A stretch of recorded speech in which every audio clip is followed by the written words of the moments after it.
Hello guys, welcome you all to my YouTube channel Navam Education. Today we are going to study about fundamental rights. तो fundamental rights जो कि इंसान के लिए बहुत बहुत बहुत ज़्यादा ज़रूरी हैं, उसकी डेवलपमेंट के लिए बहुत ज़्यादा ज़रूरी हैं, आज हम उनके बारे में पढ़ने वाले हैं। फंडामेंटल राइट्स हमारे कॉन्स्टिट्यूशन में दिए गए हैं। फंडामेंटल राइट्स के बारे में कुछ चीज़ें जानेंगे। फंडामेंटल राइट्स कॉन्स्टिट्यूशन के पार्ट 3 में दिए गए हैं, आर्टिकल 12 से लेकर 35 तक। जो हमारा कॉन्स्टिट्यूशन है वो ड्राइव हुआ है या फिर इंस्पायर हुआ है यूएसए के कॉन्स्टिट्यूशन के बिल ऑफ राइट्स से। ठीक है, जो हमारे कॉन्स्टिट्यूशन का पार्ट 3 है, हमारे कॉन्स्टिट्यूशन का पार्ट जो 3 है उसको उसको डिफाइन भी किया जाता है as a Magna Carta of India.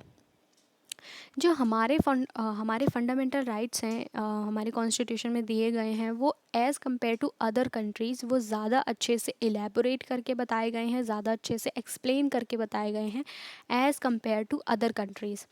यहाँ तक कि यूएसए में भी इतनी ब्रॉडली या इतने अच्छे से एक्सप्लेन नहीं किए गए हैं जितने कि इंडिया में किए गए हैं। ये गारंटेड हैं, जो कि कॉन्स्टिट्यूशन के द्वारा इनकी गारंटी दी जाती है, इनकी प्रोटेक्शन सुप्रीम कोर्ट करती है। ये इक्वलिटी प्रोवाइड करती है हमको, और डिग्निटी ऑफ इंडिविजुअल भी प्रोवाइड करती है, लोगों के सम्मान की रक्षा करता है हमारे फंडामेंटल राइट्स। पब्लिक इंटरेस्ट के बारे में भी सोचता है और यूनिटी भी बनाए रखता है नेशन की। फंडामेंटल राइट ये नाम क्यों मिला? तो ये नाम जो है ये इसीलिए दिया गया क्योंकि ये हमारे कॉन्स्टिट्यूशन के द्वारा प्रोटेक्टेड हैं और गारंटेड हैं। फंडामेंटल नाम इसलिए भी दिया गया क्योंकि ये किसी भी इंसान के लिए असेंशियल है उसकी ऑल राउंड डेवलपमेंट के लिए, चाहे वो मटेरियल हो, इंटेलेक्चुअल हो, मोरल हो या स्पिरिचुअल हो, सभी तरीके की डेवलपमेंट के लिए इंसान के लिए बहुत ज़्यादा ज़रूरी है, इसीलिए इन्हें फंडामेंटल राइट्स कहा जाता है। अब मोस्टली लोगों को क्या है कि जब भी कोई उनसे पूछता है कि how many rights do we have, तो वो बोलते हैं कि हमारे पास 6 कॉन्स्टिट्यूशनल राइट्स हैं, लेकिन ये गलत है। हमारे पास 7 भी नहीं है, स्क्रीन पे दिख रहा है तो आप सोच रहे हो 7 हैं, नहीं। हमारे पास 6 ब्रॉड कैटेगरीज हैं राइट्स की, ठीक है, जिसमें कि हमें उसी तरीके की काफ़ी सारे राइट्स दिए गए हैं। लाइक फर्स्ट ब्रॉड कैटेगरी है राइट टू इक्वलिटी। उससे पहले मैं बता दूं कि जो जो ओरिजिनली जो हमारा कॉन्स्टिट्यूशन था, अभी भी ओरिजिनल है, लेकिन जो फर्स्ट था 1950 में जो लागू किया गया था, उसमें हमें 7 कॉन्स्टिट्यूशनल राइट्स प्रोवाइड किए गए थे, जो कि कुछ इस तरीके थे। राइट टू इक्वलिटी, जिसका मतलब है समानता का अधिकार, जो कि आर्टिकल 14 से 18 में दिया गया है। फिर दूसरा था राइट टू फ्रीडम, जिसका मतलब है स्वतंत्रता का अधिकार, जो कि आर्टिकल 19 से 22 में दिया गया है। तीसरा अधिकार है राइट अगेंस्ट एक्सप्लॉयटेशन, यानी कि शोषण के विरुद्ध अधिकार, जो कि आर्टिकल 23 से 24 में दिया गया है। चौथा अधिकार है right to freedom of religion, यानी कि धार्मिक स्वतंत्रता का अधिकार, जो कि दिया गया है 25 से 28 में। अब पांचवा राइट कौन सा है? पांचवा राइट है कल्चरल एंड एजुकेशनल राइट्स, यानी कि हमारी संस्कृति का अधिकार, जो कि दिया गया है आर्टिकल 29 से 30 में। अब ये छठा राइट जो कि हमें बेसिकली दिया गया था, जो 1950 में कॉन्स्टिट्यूशन लागू हुआ था, उसमें हमें ये दिया गया था, राइट टू प्रॉपर्टी, जो कि दिया गया है आर्टिकल 31 में, जो कि डिलीट हो चुका है 44th अमेंडमेंट एक्ट ऑफ 1978। अब ये जो राइट है ये फंडामेंटल राइट्स की कैटेगरी से डिलीट हुआ है। ये लीगल राइट अभी भी हमारे पास है, लेकिन ये फंडामेंटल राइट नहीं है। छठा राइट है राइट टू कॉन्स्टिट्यूशनल रेमेडीज़, जो कि आर्टिकल 32 में दिया गया है। हम सॉरी, मैं आर्टिकल मेंशन करना भूल गई, लेकिन आर्टिकल 32 में दिया गया है, जिसका मतलब है संवैधानिक उपचारों का अधिकार। अगर हमारे साथ किसी भी तरीके की एक्सप्लॉयटेशन होती है, इन राइट्स की एक्सप्लॉयटेशन होती है, राइट टू फ्रीडम की, राइट टू इक्वालिटी की, राइट अगेंस्ट एक्सप्लॉयटेशन की, या इन पांचों में से किसी भी राइट का अगर एक्सप्लॉयटेशन होता है किसी भी इंसान के, तो वो इस आर्टिकल के तहत सीधे सुप्रीम कोर्ट जा सकता है और न्याय पा सकता है। तो अब कुछ चीज़ें और जानेंगे कॉन्स्टिट्यूशन के बारे में। हमारे फंडामेंटल राइट हैं वो गारंटीड हैं बाय द कॉन्स्टिट्यूशन, तो ये अवेलेबल हैं। कुछ जो कॉन्स्टिट्यूशन के हमारे राइट्स हैं वो कुछ ऐसे राइट्स हैं जो सिर्फ सिटीजन्स के लिए अवेलेबल हैं, जो बाकी के हैं वो सारे फॉरेनर्स हों, सिटीज़न हो या फिर कोई भी हो, उन सब के लिए अवेलेबल हैं। तो कुछ राइट ऐसे हैं जो कि सिर्फ सिटीजन्स के लिए अवेलेबल हैं, और बाकी कुछ राइट ऐसे हैं जो सिटीजन्स के लिए भी अवेलेबल हैं और फॉरेनर के लिए भी अवेलेबल हैं। ठीक है, ये एब्सोल्यूट नहीं है बट क्वालिफाइड है। इसका मतलब ये है कि ये किस कुछ सर्टेन सर्कमस्टांसेस में ये हमसे लिए जा सकते हैं। अब वो सर्कमस्टांसेस या वो लेने का जो तरीका है वो सही है या गलत है, वो सुप्रीम कोर्ट डिसाइड करेगा। लाइक मोस्टली टाइम इमरजेंसी के टाइम ही हमसे कॉन्स्टिट्यूशनल राइट्स लिए जाते हैं, हमारे कुछ कॉन्स्टिट्यूशनल राइट्स ले लिए जाते हैं, अदरवाइज़ हमसे ये कभी नहीं छीने जाते।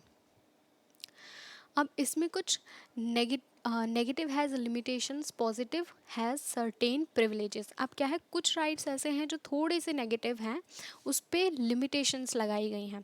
जो कुछ पॉजिटिव्स हैं उन पे कोई लिमिटेशन नहीं है, और वो लोगों की अच्छे के लिए हमें अच्छे से प्रोवाइड किए गए हैं। ये जस्टिसेबल हैं, यानी कि अगर इनमें से किसी का भी एक्सप्लॉइटेशन होता है तो हम कोर्ट जा सकते हैं। अगर ये किसी भी तरीके से एक्सप्लॉइट हो रहे हैं तो हम कोर्ट जा सकते हैं, और हम इसको इन फंडामेंटल राइट्स को लेकर जस्टिस पा सकते हैं। Defended and guaranteed bye supreme court, ये इनकी सुरक्षा सुप्रीम कोर्ट के द्वारा की जाती है, और गारंटेड भी है ये सुप्रीम कोर्ट के द्वारा। तो अगर किसी भी इंसान को किसी भी तरीके की प्रॉब्लम होती है इन फंडामेंटल राइट्स के मिलने में, तो वो सीधे डायरेक्ट सुप्रीम कोर्ट के पास जा सकता है। Repeal only by the constitutional amendment, इनको सिर्फ कॉन्स्टिट्यूशनल अमेंडमेंट के द्वारा ही इसमें चेंजेस किए जा सकते हैं, अदरवाइज़ इसमें किसी ऑर्डिनरी एक्ट के द्वारा या ऑर्डिनरी बिल के द्वारा इसमें किसी भी तरीके के चेंजेस नहीं किए जा सकते। किसी भी ऑर्डिनरी एक्ट के द्वारा इसके अंदर कोई भी चेंजेस नहीं किए जा सकते। Can be suspended only in national emergency, यानी कि सिर्फ इन्हें नेशनल इमरजेंसी के टाइम पे ही सस्पेक्ट यानी कि लोगों से छीना जा सकता है, इंडिया के सिटीजन से लिया जा सकता है थोड़े टाइम के लिए, नॉट परमानेंटली, थोड़े टाइम के लिए टेम्परेरी इनसे छीना जा सकता है। लेकिन आर्टिकल 20 और 21 तभी भी नहीं छीना जाएगा नेशनल इमरजेंसी के टाइम। आर्टिकल 12 में डेफिनेशन ऑफ स्टेट दी गई है। अब जो स्टेट वर्ड हमारे फंडामेंटल राइट्स में मेंशन है, तो उस स्टेट का मतलब क्या है, या वो स्टेट है वो डेफिनेटली, या जो वो स्टेट वर्ड है वो किसके लिए यूज़ किया गया है, वो प्रोविज़न क्या है उस स्टेट वर्ड का यूज़ करने का। तो सबसे पहला है government and parliament of India, यानी कि जो स्टेट वर्ड है उसमें कौन कौन सी चीज़ें आती हैं, कौन कौन सी अथॉरिटीज़ आती हैं, उनके बारे में पढ़ेंगे। तो स्टेट फर्स्ट है government and parliament of India, जिसमें कि एग्जीक्यूटिव लेजिस्लेचर ऑर्गन्स आते हैं यूनियन गवर्नमेंट के। सेकंड है government and legislature of state, जिसमें कि एग्जीक्यूटिव एंड लेजिस्लेचर ऑर्गन्स आते हैं स्टेट गवर्नमेंट के। थर्ड है जिसमें कि दिया गया है local bodies like municipalities, panchayat या डिस्ट्रिक्ट बोर्ड, ये सब इसमें आते हैं। फोर्थ है other authorities like LIC, ONGC, SAIL, इन सब, या उसमें अथॉरिटीज़ हैं लाइक LIC, ONGC या SAIL। ठीक है, स्टेट्स की डेफिनेशन में ये 5 तरीके की, ये 4 तरीके की बॉडीज़ आती हैं जो कि फंडामेंटल राइट में स्टेट मेंशन किया है, तो उस स्टेट में ये सारी चीज़ें मेंशन आती हैं, ये सारी अथॉरिटीज़ आती हैं। अब हमारा नेक्स्ट आर्टिकल है आर्टिकल 13। आर्टिकल 13 ये डिक्लेयर करता है कि कोई भी ऐसा लॉ जो कि हमारे फंडामेंटल राइट्स में मिलने वाले किसी भी राइट को अगर किसी भी राइट को किसी भी तरीके से नुकसान पहुंचाता है या फिर उसके अगेंस्ट जाता है, तो वॉइड डिक्लेयर कर दिया जाएगा बाय द सुप्रीम कोर्ट और हाई कोर्ट। अब इस आर्टिकल में जो लॉ वर्ड दिया गया है उस लॉ वर्ड का मतलब क्या है। जो परमानेंट लॉ, यानी कि फर्स्ट है परमानेंट लॉ जो कि किसी भी पार्लियामेंट या फिर स्टेट लेजिस्लेटर द्वारा लागू किए गए हों। टेम्परेरी लॉ जो कि प्रेसिडेंट या फिर गवर्नर द्वारा लागू किए गए हों, या फिर कोई भी स्टैच्यूटरी इंस्टीट्यूशन द्वारा किया गया हो, या फिर non legislative source of law के द्वारा किया गया हो।